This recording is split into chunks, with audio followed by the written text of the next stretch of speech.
And then, yung tao kasi pag na-feel niya maganda yung produkto, kahit hindi ka magaling magbenta, kahit hindi ka sobrang sociable, pwede mo naman doon ka sa market mo, sa mga shy people, di ba? Parang, kakwento ka lang naman kakwento mo yung what the product is about, hindi mo naman kailangan yung magaling na sales techniques. For me, it's really yung integrity na kung paano mo siya, yung hindi mo niloko yung tao. Kasi Today, we'll listen to a story on how my good friend, Jerome Cuevas, who is a licensed engineer, turned into a full-time financial advisor. Watch till the end of the video. Today will be a very special day. We would have with us one of my most trusted friends, someone I really look up to. He's an engineer turned entrepreneur, and now he is a financial planner. Let us welcome my good friend, Mr. Jerome Cuevas. Sir, welcome to the show. Thank you for coming. Take a seat. Wow. It's been a while since we got to talk, right? Yeah. It's been a while. And, many years. I've been always following you and your posts and your journey, and I see that you've been really doing well, and hopefully we could inspire a lot of people with what you do and your journey towards what you have at the moment. So, Jerome, tell us about yourself and what you do. Okay, so right now, I'm a financial planner for Sun Life. Sun Life. I'm also a unit manager there. So, we handle clients, give them financial advice for their problems in life. Ayun lang. And then I also handle people. Yes. I handle financial advisors also. So, ever since ba that you really wanted to be a financial advisor? Tell us your journey. Okay. Actually, right after I graduated, so nag-board exam ako. Alright. I passed the board exam. Of course, engineer. ECE ako by profession. Okay. Then I worked in the IT industry for I think like 3 to 6 months only. And then na-realize ko, ayoko pala magtrabaho for yung trabaho na yon. Oh, you don't want that Type of work. For the reason na nag-laptop lang ako the whole time, yung katabi ko, hindi pa ako kinakausap, di ba? So parang hindi siya bagay sa ugali ko, na may ugali is gusto ko lagi ang may kausap ng tao. Okay. So naghanap ako ng iba't ibang klase ng work, na yung mga sales, marketing, ganyan-ganyan, para masatisfy ko yung gusto ko type of work. And then eventually, na-realize ko na why not try entrepreneurship. So I went into sales. Nag-try ako pumasok sa MLM. Okay. And then, yes, distribution. And then I even tried real estate. I even tried selling, as in literally tried selling other stuff except drugs, of course. So I tried selling stuff. And then, someone introduced me to stocks. Okay? And then, from stocks, I learned investing, then trading, then napunta ako sa Forex. Wow. So, medyo mas intense na yun. So, from Forex trading, may lumapit sa akin ng financial advisor. Inofferan naman ako that time. And then, doon ako introduced sa world of financial advisory. So, sa life insurance, sa investment. And then, sabi ko, okay, why not try ko lang din to? Maybe as a part-time, extra income. As in, it's not something that I really wanted to do, honestly. As in, when I tried, I just sold policies to my friends. As in, yung parang makabenta lang. Yung parang there's no meaning sa ginagawa. Gusto ko lang kumita para lang may extra foresight. Diba? And then eventually, I met a lot of clients and then handled different situations. Eventually, yung parang nagbago yung pananaw ko, outlook ko dun sa industry na yun. Wow. Before, sabi ko, selling, na talaga, extra income eh. And then, parang sabi ko, this is something na eventually gusto ko pala yung ginagawa, na I'm talking to people, teaching them, helping them with their problems, giving them solutions. And then eventually, ayun, sineryoso ko siya. Tapos, I've met more people than I can imagine, na yung mga hindi ko kakilala, na-refer lang sa akin, na-recommend lang sa akin, ng mga friends ko or mga clients ko ngayon. And then, ayun, eventually I did it full time. And then, after doing some hard work, after a year, I got promoted to a manager. Yes. As a manager, I also handled financial advisors like me. So, parang I train people also to handle clients, and ganyan. I got you. This is totally you. Yes. Right? So, tell us about similarities ng journey mo. When you were college, kasi you were training din. Yes. Here you also training. Yes, true. So, as you mentioned, back in college, back muna in high school. Okay. Back in high school, I was part of the student council. Actually, since grade school, student council. Got you. And then in college, I wanted to run for student council, but then hindi ako pinalad. So I became part of the political party of our school. And then as part of the political party, I became a trainer. So I trained people to talk during elections, to campaign. So basically, trade and talk people. I actually recruited people also to join our political party. And then as my whole college years went by, I kept I kept meeting new people. Of course, there's new students always in the school. So, lagi akong may nami-meet na people bagong tinitrain. And then, after nun, yung when I started my entrepreneurship journey, parang naging ganun din. I started to train then people in my other business, my distribution business. Kept talking to new people. Kaya yung pagiging financial advisor ko, financial advisor, financial planner, tas manager pa ako. Halos ganun din yung ginagawa ko ng college ako. We're about 2 minutes into the video. If you enjoyed it so far, please, we request you to help us build our community on our Viber group chat. There, you can freely interact and engage with all our past guests. And if you enjoyed this video, don't forget to like this video and leave a comment on your favorite moment of this video. Watch till the end. Na nagtuturo ako ng mga tao, ng mga freshmen, mga ganyan. Tapos may mga problems sila, so I mentor them, I coach them. And then parang yung nagre-recruit din ako ng mga people to become like me, to work with me, to become like me. Maybe they get inspired to be like me as a financial advisor also, na makatulong din sila sa mga clients, di ba? The same way na kung paano ako nakatulong sa mga tao na I felt na natulungan ako before, na until now natutulungan ko pa rin pala ngayon. Okay. So, at the moment, you're doing well. I think you were with the awarded personality in your organization. Tell us, how's this journey of yours in this industry? Honestly, nung una, sabi ko nga sa previous na sinabi ko, chill lang ako, as in, hindi talaga something I made serious, and then yung sineryoso ko siya, doon ko nakita na sobrang okay pala yung what we offer, na parang it can really help people as long as they're open to understand yung what we can offer them. And then as to my journey dun sa aking financial advisory, so far, it's tiring, nakakapagod siya, pero for me, it's fulfilling. As in, it's a very good feeling na parang merong tao, after, bila sila magsasabi sa'yo na, itong si Jerome, ang ganda ng advice sa akin, magaling to sa ganyan, sige, kausapin nyo to, yun, sobrang, yun yung mga parang yun yung mga nakapagpasaya sa akin pag naririnig ko yun sa mga friends and sa mga clients ko. Yun. You are the very first guest of mine. Oh, really? Okay. Coming from the financial industry. advisory industry. And, there's a lot of misconception. I actually don't know much about it. I also have been having short conversations with my friends, and some have been going abroad for some incentive trips. Ngayon, ang tanong ko naman sa'yo is, in your company, what can you say that would set you apart from other type of sales work in the industry? Okay.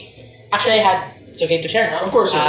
Actually, I had some conversation with other sales type of people before, like real estate, distribution, basta sales. Yeah, sales. And then sabi nila sa akin, parang mas mahirap tayo sa kanila, mahirap yung binibenta nila kasi mahal yung condo, or mas madali yung product, ganyan. And then sabi ko nun sa person, actually, wag natin i-compare. Kasi, like, for them, you sell condos, some sell products, some sell vitamins, services. For us, what's hard for us is we only sell promises. You won't receive like a badge or something. We'll only give you a paper, where in that paper there's a promise that if something happens to you, you died, or if you got a major illness, we could help you.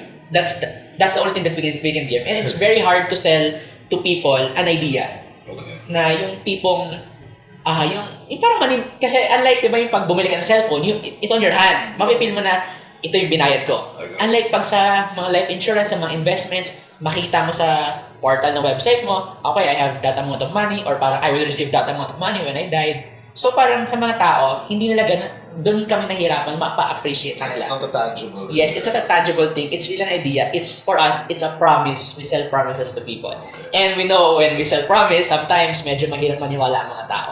And siguro to differentiate our company sa other services, let's just say na our company is more focused on the problems of the people, trying to help them and trying to be with the clients for their life. Because some salespeople naman, yung binibenta nila is something they could use for now or siguro for 5 years, 10 years. But for us, yung gusto namin mangyari is, as advisors, as planners, we'll be there for the clients for their lifetime. as in, one of our motto is client for life. So, the client will be our client for life, for their whole lifetime. Yun. So, yun yung isa sa mga mottos natin. Wow. So talagang you guys really focus on after sales services. Yes. Actually, mas mahirap pa yung after sales services kasi pag may nangyari sa client, ikaw lahat magpo-proseso, ikaw lahat mag-aayos. Siyempre, pag namatay yung kliyente, dapat alam mo. So, hindi siya yung parang pag nabentahan mo, hindi mo nakakausapin. As in, it's really a constant communication. I still have clients from 3 years ago na halos every month kinakausap ko, ina-update ko sa mga policies nila, sa mga accounts nila. And it should be a regular thing talaga. You really like this? Huh? Yes, I really like talking to a lot of people. Wow. So, tell us a story of something na, if you had experience na, nagkatotoo na yung promise ninyo. Okay. Ba? Honestly ako, I'm lucky because wala pa naman ako client na namamatay. Diba? Wala pa naman ako client na namamatay. Sa amin, there's only 2 scenarios wherein sabi nila, magbabago daw yung, lagi ko sinasabi to yung magbabago daw yung tingin namin as advisors sa industriya. So number 1 is, if meron kang client na namatay or nagkaroon ng major illness, tapos nagawa mo yung promise mo. So parang for yourself, yes, nakatulong ako. Diba? Parang nagawa ko yung promise ko, ganyan-ganyan. So, fulfill. Okay. And then there's this other one, the other downside, which is, let's say I have a client, kina-client ko siya ngayon, and then eventually sabi niya, wag muna ngayon, or parang next month. And then before that next month came, the client died. Gotcha. Thankfully, that hasn't happened to me. Thankfully, hopefully it don't. But then there's a lot of advisors out there, na mga ka-close ko, mga kilala ko, yung mga veterano na sa amin, that experience that, and based sa mga shares nila, if nagkaroon ng ganong event, parang may guilt sa side nila na parang, I could have pushed the person more kasi yung family nila ngayon, medyo naghihirap. Pero if siguro na-push ko siya more, sana nakatulong ako. For me, yun yung, parang yun yung sobrang makakapagbago ng takbo ng pananaw mo sa life, sa industriya namin. Thankfully for me, wala pa ako doon, na wala pang namamatay na kliyente or namamatay na kinikliyente. But then, nasa stage ako na I really want people to understand what we can offer, how we can help them. Yun, so. Wow, amazing. Hopefully, I know, since you're saying promises, talagang let's accept reality na meron possible mangyari kahit kanino. Yes. Kumbaga yun yung reality. Yes, there's this uncertainty na hindi natin alam.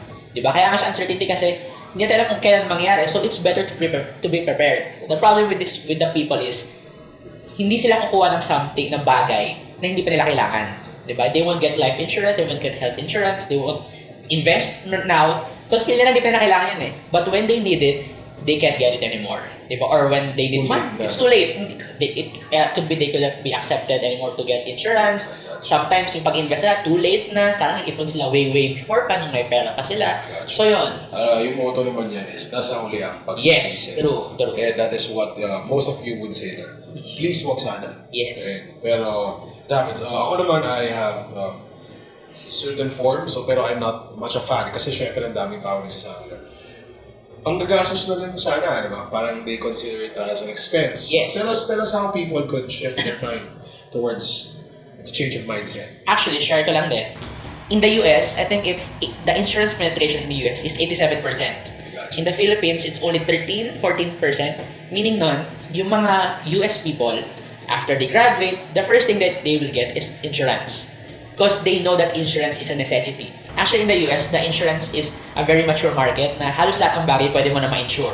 Definitely. Even your pets, anything, your pets, your furniture, lahat pwede mo ma-insure. But dito sa Philippines, mas gusto pa nila insure yung kotse nila. Diba? Kasi, well, it's required by the bank. If you do bank loan, required siyang magkaroon ng car insurance. Of course. But pero let's say tapos na yung bank loan, most of the people don't get car insurance. Just get like a third-party insurance. Yes. Right? But then for the life insurance, true yung sinabi mo na most of them look at it as an expense. Na parang dagdag sa gastos yan, magkano na nga binabayad ko. And siguro, yung first, ang problem siguro dun muna is yung the Philippine economy.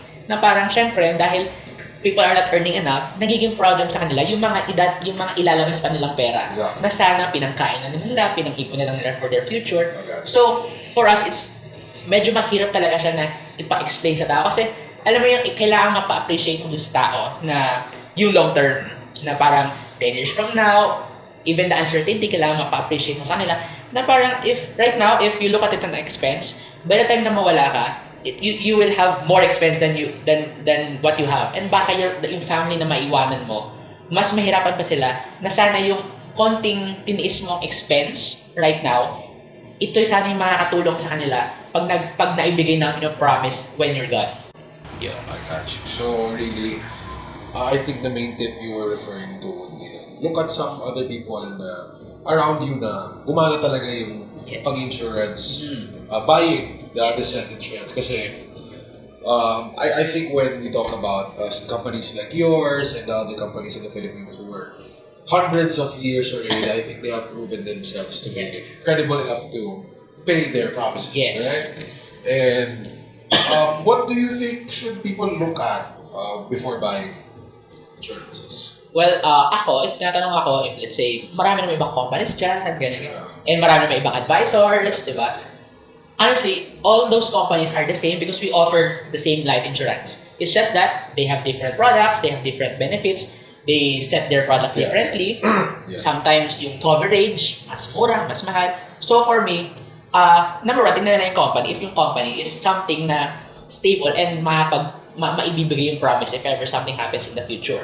Because in the Philippines, actually yung mga sikat, yun yung mga talaga stable eh. Pero there are actually some smaller companies out there na some people alam, but then hindi tayo nakasigurado.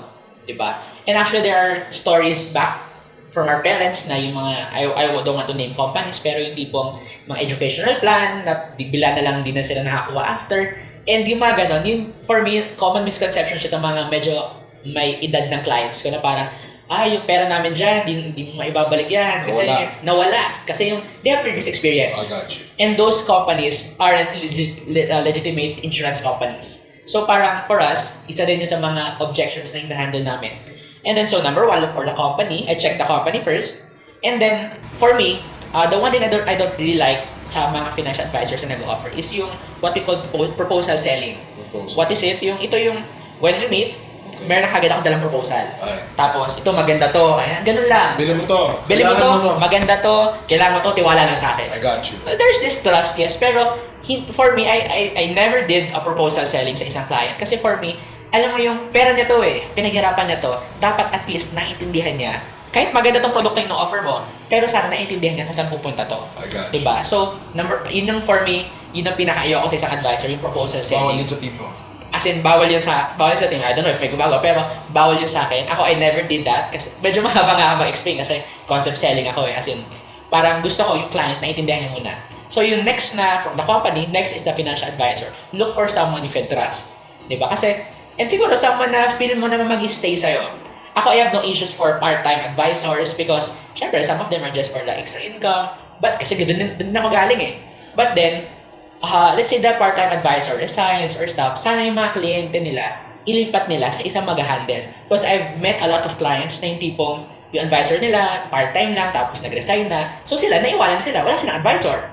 So, saan na mapupunta Supposedly, kung matino yung part-time advisor na yun, ipapasa na sa isang full-time advisor.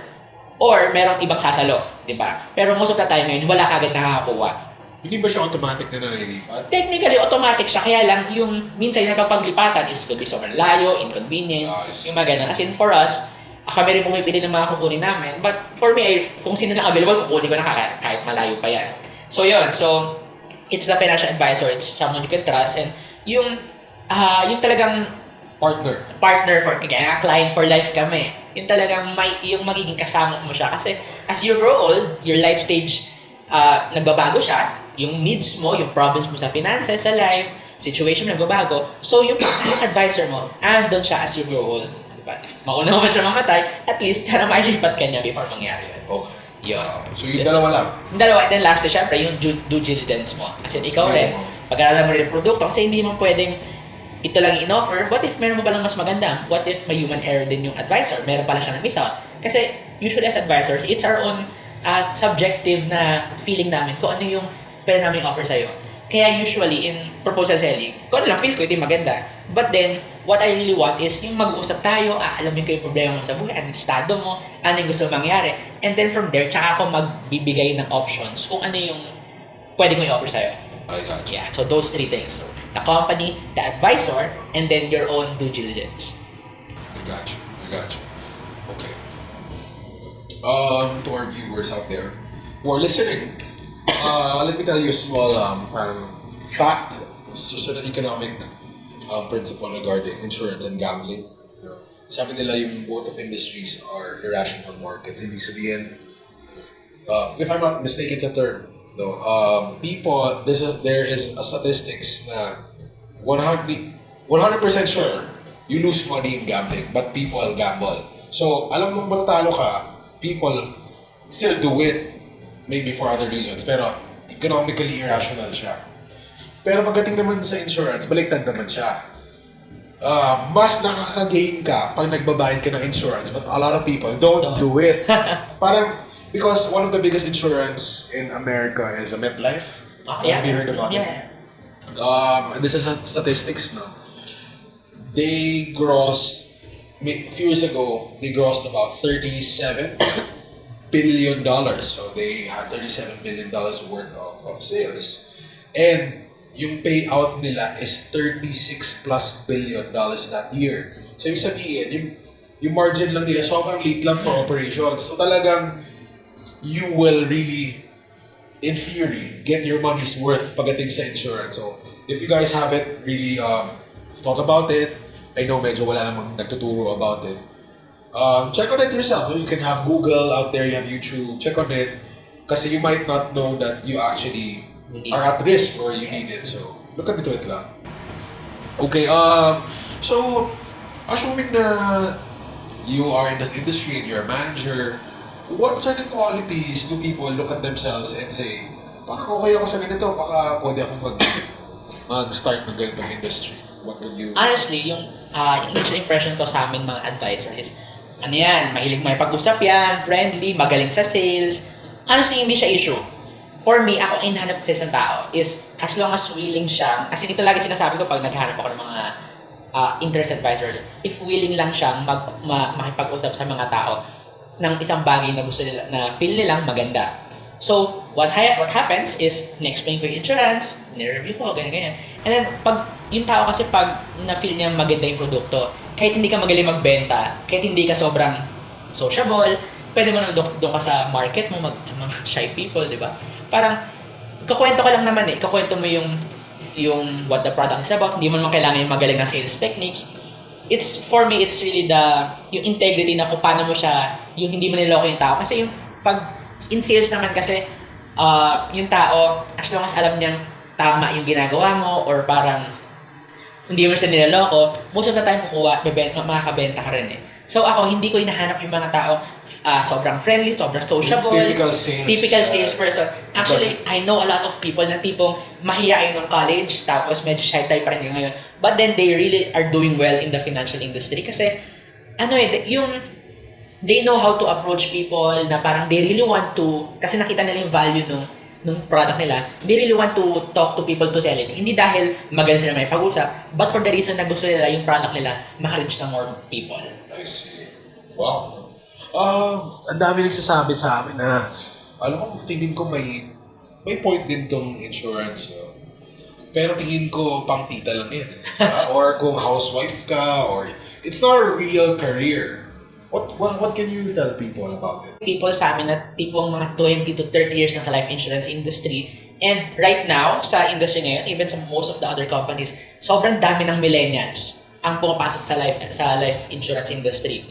And for us siguro, for some, dahil ang sales is siguro part-time career lang, pero in financial advisory, there's actually a career na pwede mong, yung parang may stepping stone ka na from advisor to a manager, to a sales manager, to an agency branch manager. Meron din siyang career eh. Though there are some people na tipong, ayaw na maging manager kasi okay na sila sa pagiging advisor lang. May mga ganang tao. May mga ibang tao na gusto nila, meron silang rack na inaakyat. Pero, alam mo yun, yung the idea na puro benta lang ginagawa namin dito, na parang pag walang benta, walang kita, walang career, pang extra income lang yan, that's not true at all. And I really encourage people na makita nila yung the other side of working. Because alam naman natin, ang mga tao sanay sa mga mas doon sila sa norm ng mga office work, corporate job, na hindi sila sanay doon sa parang, ito usually very common objection na nakuha ko, ng mga people na nasa employment. Parang, hindi sila sanay sa idea na full commission base. Okay. Unlike, siyempre, pag employment, may sweldo, may ganyan. Unlike sa amin, full commission based. So, siguro yun yung isa sa mga mahirap na palitan ng mindset sa mga taong gusto mag-try ng advisory. Na parang sabi ng iba, mga nagpo-full time sa financial advisors, may pera na sila kaya kaya nila. Honestly, maraming iba dito na talagang dito na lang din umasenso. Diba? Kasi, in businesses that are full commission based, yung effort mo is proportional sa kikitain mo eh. 'Di ba? Parang the results that you give is proportional to the commission that you can have.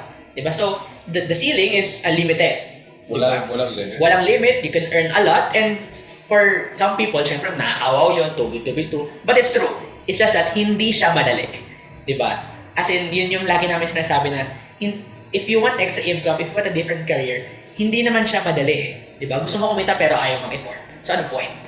Diba? So, yun. So, for me, ganun siya. So that's how you look at it. That's how I look at it. You can make it your career once you put in the time required. Yes.